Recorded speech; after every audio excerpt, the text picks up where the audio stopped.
today. We're here because we hate war, we hate the consequences of war, and we want peace. Remember to respect everyone's property, remember to respect, be peaceful, be respectful, and most of all, just be respectful. Anyway, I'm going to be introducing Diane Sare as our first speaker, Diane Sare as our first speaker, and we're going to be bringing some peace. What's your last name? Well, thank you very much.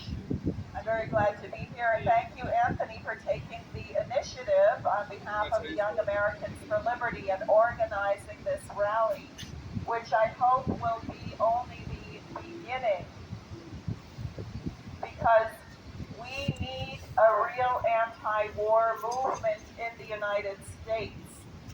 Our nation has lost its way.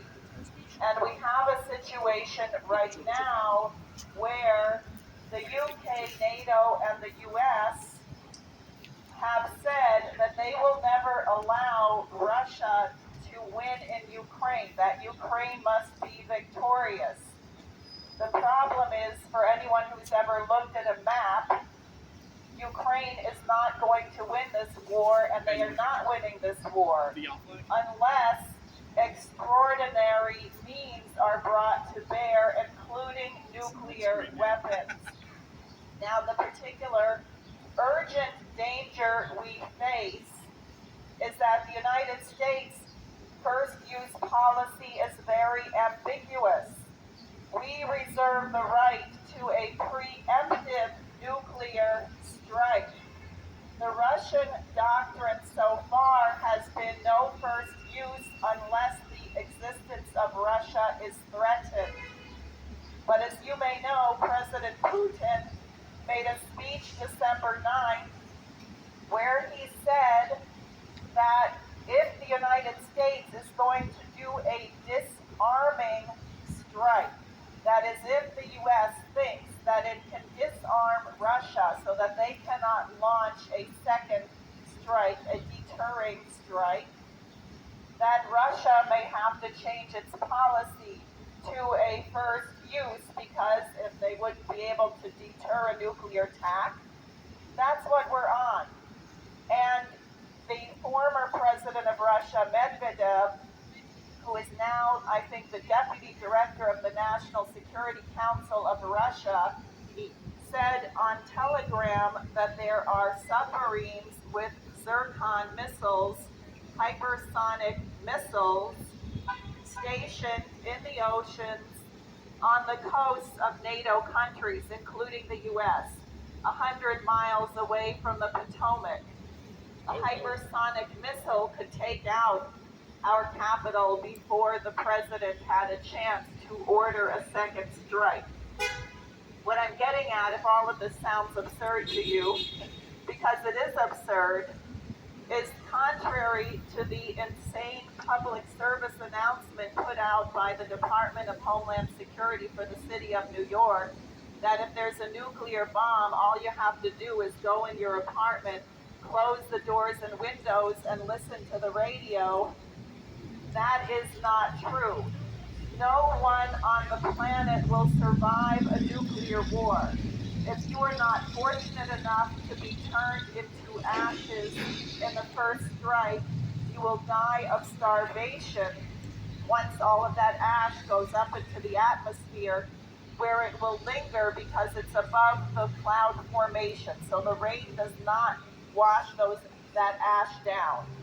Experts say that 70% of the light would be blocked for up to 10 years. You will have temperatures below freezing on the planet for a number of years. That's what nuclear war unleashes. But unfortunately, we have policymakers in Washington and London and NATO who are insane enough to think that there is some scenario where such a war could be won, or that they can push Russia as if Napoleon never happened, as if Hitler never happened. We are in this mess because of a number of reasons. The most recent, you could say, was the overthrow of the Ukrainian government in 2014 by the Obama-Biden administration with $5 billion from the National Endowment for Democracy, used to be known as the CIA, but they created a new front group, and they installed a government that is infested with pro-Nazi banderists. In fact, their worship of Stepan Bandera, who killed hundreds of thousands of Jews and Poles and Russians, is so extreme that even the Polish Prime Minister this year had to object to the January 1st birthday celebrations that were held all over Ukraine honoring a Nazi. Now, unfortunately, that has not stopped Poland from backing the war. And I would like to just give you a sense, a little bit, which is deeply disturbing to me, about the mindset of these people who are pushing this. Because, you know, Zelensky banned all men from leaving Ukraine. Anyone from the age of 18 to 61 has had to stay behind to fight. Ew. Over 130,000 Ukrainian soldiers have died in this conflict for the US, the UK, and NATO, for this unholy alliance. They are now using soldiers who are not trained, who have only a few weeks of training. You may have heard, we're going to train 100 soldiers on how to use the Patriot missile system that we couldn't even deploy effectively in Saudi Arabia. They're coming here and they're going to train here for 5 months. How long is this war going to continue? So these Ukrainian soldiers are getting ground up. Now, Vladimir Zelensky is cracking down on the Ukrainian Orthodox Church. He's afraid they're sympathetic to Russia. So he has stripped 13 priests of their citizenship. He banned people from celebrating Christmas in a Ukrainian Orthodox church and created the Orthodox Ukrainian Church instead. And what's happening is that the people of Ukraine are beginning to wake up and realize that they have been sadly used by the British, the US, and NATO. I don't know if it's enough to stop them from fighting. People in Ukraine get shot if they don't fight. But it's a horrific, horrific situation. And think of the cynicism of the US Congress, sitting there, the billionaires in the Congress, applauding for Vladimir Zelensky, the perverted drug addict who plays the piano with certain parts that I'm not going to discuss, in front of the Congress, begging for money so that his population can be all killed in freezing wet trenches where they're dying of pneumonia on behalf of a world order for the British, US, NATO empire. And our Congress gives this man about 15 standing ovations, and then a dinosaur from South Carolina, Congressman Joe Wilson, proposes we have a bust of Zelensky in the Congress. Now, I heard the Ukrainians like the idea, but they're saying they want to have a talking machine that if you put $100 bill in, it will give a speech. Because of course. So we have really gone quite mad. And people who don't understand the situation say, well, somehow it's going to end, or Ukraine is going to win, which is really delusional. I don't know what you're smoking if you think Ukraine is going to win this war. They cannot win. Their country will be destroyed. The only way that any of Ukraine will be left is if they negotiate with Russia and Russia's legitimate security concerns are heard. After Obama and Biden put Nazis in power in 2014, there were parts of Ukraine that did not appreciate the coup in the Donbass, in Odessa. In Odessa, in May of 2014, there was a horrible massacre where Russian speakers were burned alive in a labor union building. Crimea voted overwhelmingly to leave Ukraine and rejoin the Russian Federation, and we said in the US, Russia has illegally annexed Crimea. Where are the protests in Crimea? And then we put sanctions on Russia. And then in the Donbass, the Ukrainians began shelling, and they killed 14,000 people in the Donbass from 2014 to 2022. Nowhere is this discussed. All we hear is Putin's unprovoked aggression, his brutal invasion of Ukraine. It's a lie. And that's from us. Let's see. Did we not invade Iraq? Did we not invade Syria? How about Yemen? How about Somalia? How about Vietnam? Oh no, we have never crossed the borders of another country that didn't want us there. But we will condemn and force a nuclear superpower into a showdown over Ukraine. So Putin last December said there were 3 red lines. 1, Ukraine joins NATO, which was unacceptable. 2, Ukraine gets a nuclear weapon. You can think of Kennedy and the Cuban Missiles crisis. 3, they go for ethnic cleansing in the Donbass. And what no one discusses is around the time that Biden said Russia's going to invade Ukraine, Russia's going to invade Ukraine, a massive shelling campaign began against Donetsk. They dropped 1,600 shells in one day.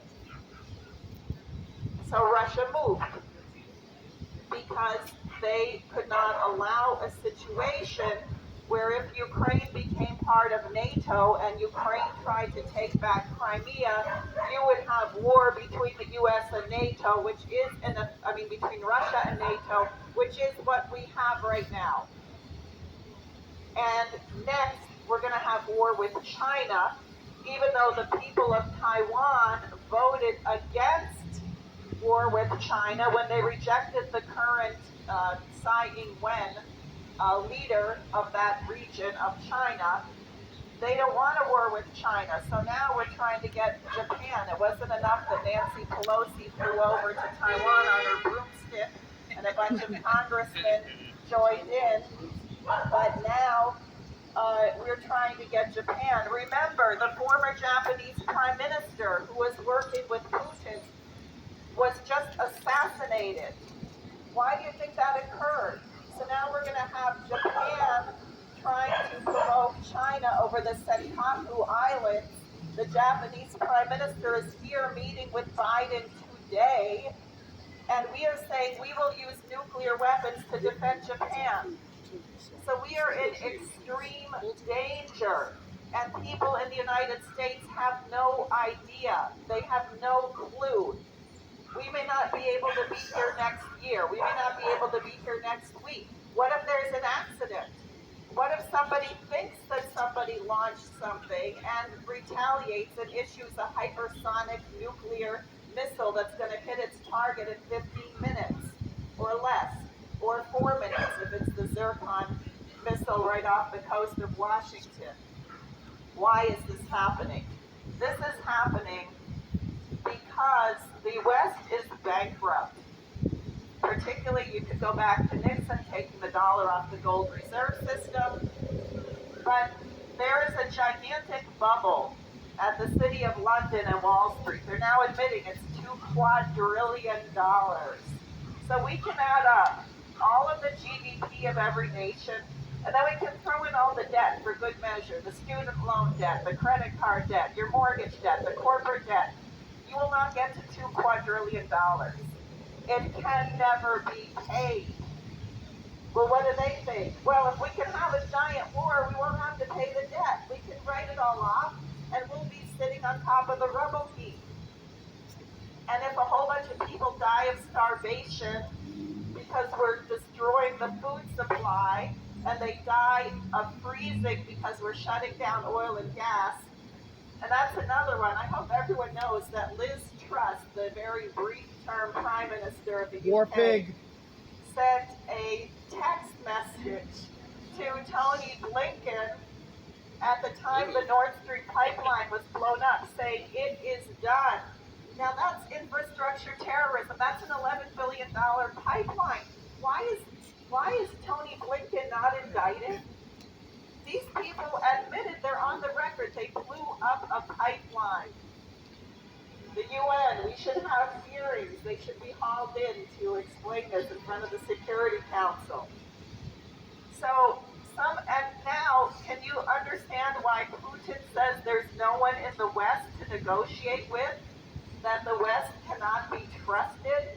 That Angela Merkel and Francois Hollande just admitted that during the process of the Minsk Accords to try and stop the killing in the Donbass, that they lied the entire time? And they said, oh no, we were just pretending to hold negotiations so we could train Russian, Ukrainian troops, so we could create an army to go to war with Russia. How can you negotiate someone who just says, yeah, we lied to you the whole time, we said we were negotiating? You can't. And that is why right now the view of Russia is the only solution is a military one. And that is extremely dangerous. There is an offer from the Vatican, and there are other offers. Congressman Paul Gosar has offered Putin and Zelensky to talk in Arizona. There's an offer from a city council in Germany. But the Vatican has offered to hold negotiations with no preconditions. Very important. If it weren't so dire, you might say, oh, well, can we trust them? Well, we don't have many people we can trust, and we're on the brink of nuclear war. So there are two things that I would urge. One is everyone should support the Vatican initiative. Maybe it won't end up being the Vatican. Maybe it will end up being Turkey. Maybe it'll be someone else. But there have to be talks before this goes over the cliff. Number two, every single congressman should be visited, called, hounded, called out at their town hall meetings. No more money to Ukraine. Not one more nickel. Nothing. A very top Russian scientist said if the U.S. cut off money to Ukraine, the war would be over in 3 days. That sounds good to me.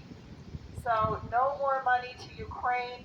We are here because we would like to have long, happy, prosperous lives, not short, miserable lives that end in an ugly blast. And thank you very much for having me.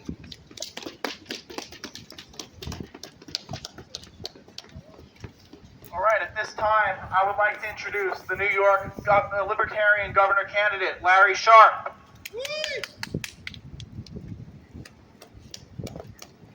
Can everyone hear me? Yes. I want to look at this from a very different way. I want you to think about what happens when you are afraid. When you personally are afraid, what do you think about? How do you act? Usually not, yes, fight or flight, thank you. You usually don't act smartly. You don't act well. You don't do the right thing. What have I heard for literally my entire life, even my time as a Marine in the 1980s? We have to be afraid. Why? We have to be afraid we're going to lose democracy and be afraid of authoritarianism. That's what I've heard. Now, they've changed the word of authoritarianism. It's been socialism or communism, but it's always been authoritarianism. That's what they've always said. And how have we acted? Terribly. In Vietnam, the war was going to end. Remember, the war was going to end if we lost Vietnam.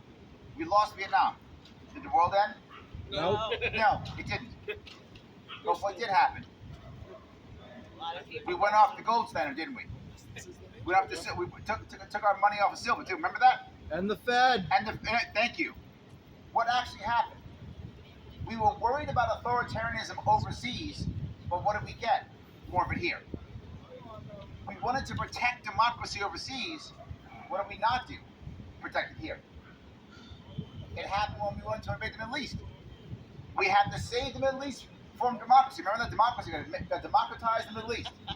How'd that work? And what did we get here? Patriot Act. So every single time we were afraid, Well, overseas we have to protect democracy. We have to save them from authoritarianism. What actually happened? They didn't get any more democratic. We got less democratic, and we got more authoritarianism. Every time we say the world's ending overseas, what we're doing is distraction from the problems that we have here in this country. We don't have any problems. You're right, I'm sorry. Why would you think we have any problems here? We're perfect, obviously. It's just everybody overseas has problems. And of course, what's the best way to handle problems? Bombs. What can work better than bombs? You might think, well, Larry, you're exaggerating. Do we really think that violence is going to solve our problems? We deal with it here too. The Patriot Act, that's used against us.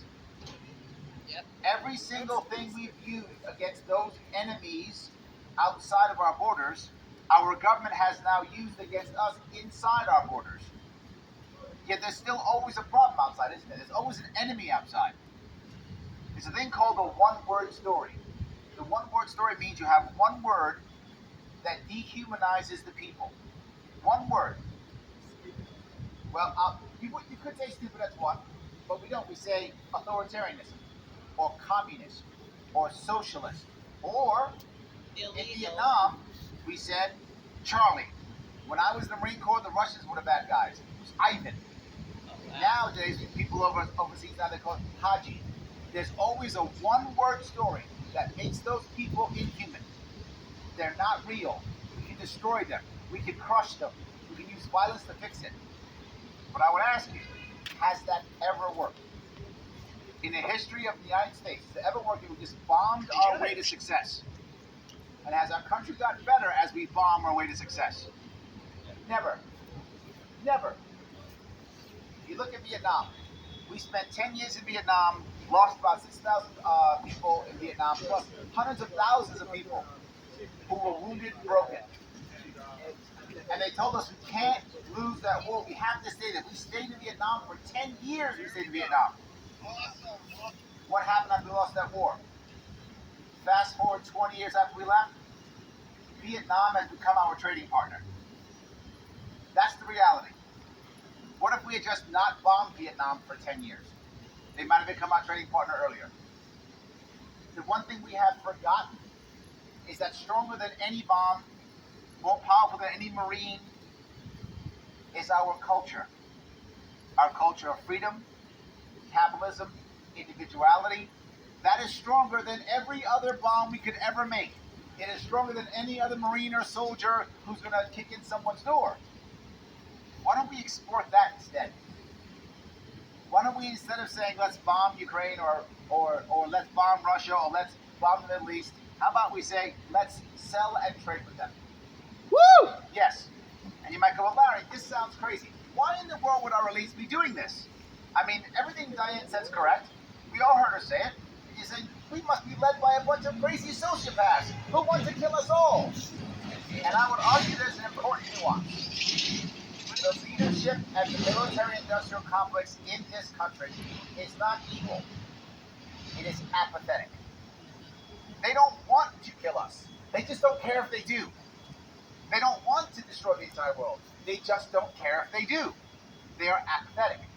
If we change the system, we can incentivize this system to do well and still not hurt people. The military-industrial complex, what does it want to do?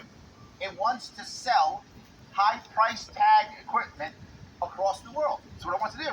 If that equipment bombs people, okay, I'll give you more of them. If that equipment kills people, okay. If the equipment doesn't kill people, it's okay. Why do we care so much about NATO? I see the signs. Out of NATO, out of NATO. I see it everywhere. Why do we want people in NATO? Because every time a country joins NATO, it has to accept our weapons. It has to go to a 5.56 millimeter weapon system, which is what we use. Right? Russians don't use that system. We do. So they have to buy our weapons. And now we can sell them all types of things. It is a cash cow for a system that doesn't care if it grinds people into the ground. So what can we do instead? I have an idea. Instead of trying to sanction every country in the planet, how about we end all the sanctions? How about we end all the embargoes? Yes. Yes. How about we have real free trade across the entire world? And let the people now who are putting together bombs and systems, anti-air systems, instead sell trucks and computers and trains and whatever else they want to sell. Who cares? It's still a high-tech thing. It still makes money. But now we're not bombing people. Now we're not killing people. And they can still make their money. We can still trade. And now people don't have to die. And we don't have to worry about nuclear war. That might make obvious sense to you. But it also makes sense to them up top also. And they know one important thing. If they keep the fear going, they keep the money going, the military-industrial complex is growing, and you stop thinking. Because when you are afraid, to your point, my friend, well done, we don't think. When we're afraid, we fight or flight. Fight or flight. Both are not the right answer. Thinking is the right answer. Having better ideas is the right answer. Let's stop believing them when they say we've got to save democracy or stop authoritarianism overseas. No, we have to do that here. We have to do that in this country. If we do that here, you will see a massive change. If we do that here, we'll stop bombing people. If we do that here, our youth will stop thinking the only answer to college is to join the military. The only answer is to be aggressive and angry. They'll realize the answer is providing value to your community so you can have a good living. I don't want us fighting. I don't want us at war. Why? It doesn't help. That's the reality. I'm not a pacifist to the point where if someone's attacking our country, we shouldn't fight back. Of course we should. But I would ask you a serious question. Fear, I said, right? Think about fear. What country should we fear marching across the border and invading America? Canada. Maybe Canada, I guess. There's like 9 of them or something. I don't know. Right, yeah. I don't know. There's like 9 Canadians. They might get mad, right? And half of them are actually in our movies. So I don't even know if there's enough Canadians to invade. Is China going to march across the ocean somehow? Massive bridge? Yes, thank you. There is literally no country on this planet today, zero, no country that is any real threat to physically invading America. None. The only fear we have is what Diane said, nuclear war. That is a real fear. We should be concerned about that. So let's do things to make sure that doesn't happen. And let's stop worrying about some imaginary army that's going to invade our country somehow. There is no imaginary army going to invade our country. But nuclear bombs are real. That's real. Let's worry about those. We are doing exactly the opposite. We are building more tanks, more systems to defend against the imaginary army, and we're not defending against an actual nuclear war. How do I stop somebody from being afraid? The only thing that stops fear is confidence. To Diane's point, most of the world's not confident in us. We have to be more confident. We have to get the world to believe in us. If we do that, they'll stop being afraid. If we start being more confident in ourselves, we'll stop being afraid. And once we're no longer afraid, we can start thinking. And when we think, we can grow, we can build, and defend ourselves against nuclear war. Thank you so much for having me today. Thank you, everybody.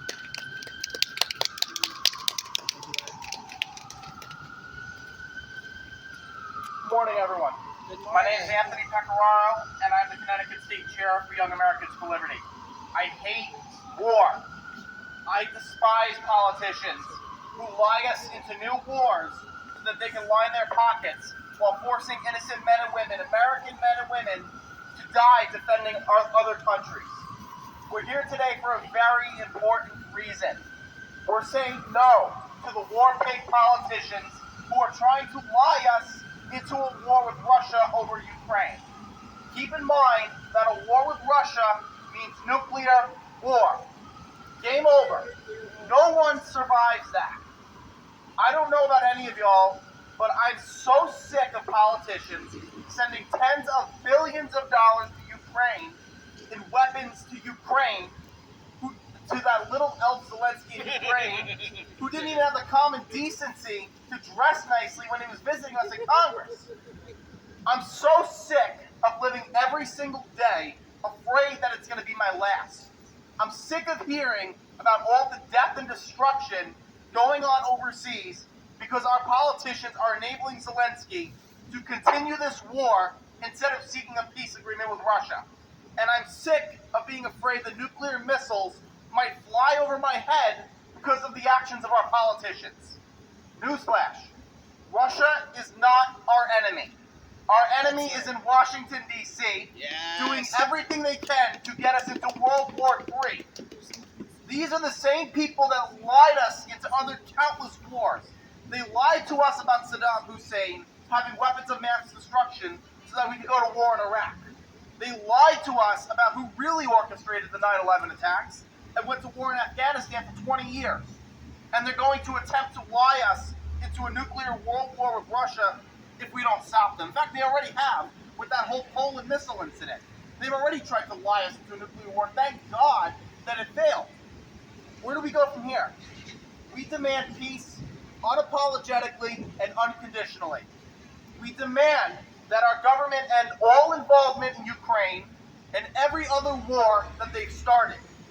We demand that our government mediates peace talks between Ukraine and Russia so that this horrible war can finally come to an end. And we stop instigating other countries and trying to start future wars. Period. We cannot be free people if we're dead. There is no liberty if we're nuked into less than dust. Peace with all countries is absolutely necessary for humanity's sake. Now it's time to hold all these war pig politicians accountable for the death and destruction they've caused, for the thousands of American troops who died thinking they were defending us when they were actually making these politicians richer, for the millions of innocent lives, Iraqis, Yemenis, all those other countries that we've destroyed, for all the millions of innocent lives that we've destroyed, that for all of us who live under the threat of a nuclear war with Russia and China, under the threat of absolute nuclear destruction due to these actions in Ukraine. For all of our sakes, these war criminals and the military-industrial complex must be held accountable. I pray that peace prevails in the end. We all deserve it.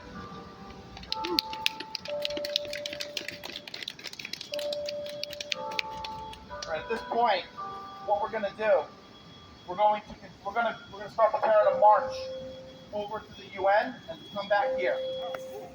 Gene? At this point, I'd like to introduce Gene Epstein. Yay! No need to apologize. These people are a tough act to follow, and I'm going to be very brief. I'm not going to bore you with my war stories. The fact that maybe in 1955 I was demonstrating against nuclear war at the age of 11. Thank you. I was active in the peace movement against the Vietnam War. In a way, that was a much easier fight to win. As you know, we did have a draft in that. Yes. Right. Many of us didn't want to get drafted, so we had a self-interest in demonstrating against that war. And really, it is a matter of fact that the government recognized that the 500,000 men they had in Vietnam was not sufficient, and that had they drafted enough to do 2.5 to 3 million men in Vietnam, they might have continued that war. But we sent a message to the government, we're not going to fight, and so they gave up. So that was a much easier one to win. You people have a much harder burden. As you know, the government is now gone volunteer army. All good. Thanks, Tony. It's capital-intensive wars. It's proxy wars. It's just money that they're printing and sending abroad to Ukraine, and who knows what's really being done with that. Ending up in the hands of the military-industrial complex. All of this is very stealthy and very difficult for us to combat. But the argument against it is fairly simple. The U.S. has a Monroe Doctrine, part of our policy. Anybody who puts troops, like any foreign power that has any military presence in our hemisphere, including Canada, including all of South America, we will regard that as a potential act of war, and we will not tolerate it. And that's, of course, our history. Cuba alone is part of that history. We had multiple plans to assassinate Castro. We had a U.S. sponsored launched an invasion of Cuba called the Bay of Pigs. We almost saw the end of the world, by the way, over the Cuban Missile Crisis, which I think was a dastardly deed on the part of John F. Kennedy to do, because there could have been all kinds of ways to deal with that problem. So, of course, we have had that policy in place. So, therefore, in terms of just, unfortunately, discussing real politique, we have to recognize that other countries in the world have the same attitude. And then we add to the fact that Putin, and I'm no fan of Putin, I think he is a war criminal, by the way, for what he's done. And just to digress a moment, oddly enough, I hear the threat of nuclear war on the part of the fear of nuclear war on the part of my colleagues. And oddly, as an oldster, I think I've lived with that threat for so many years. I think I'm at least Sharpe, and this ain't gonna happen this time either. But of course, that's fear enough.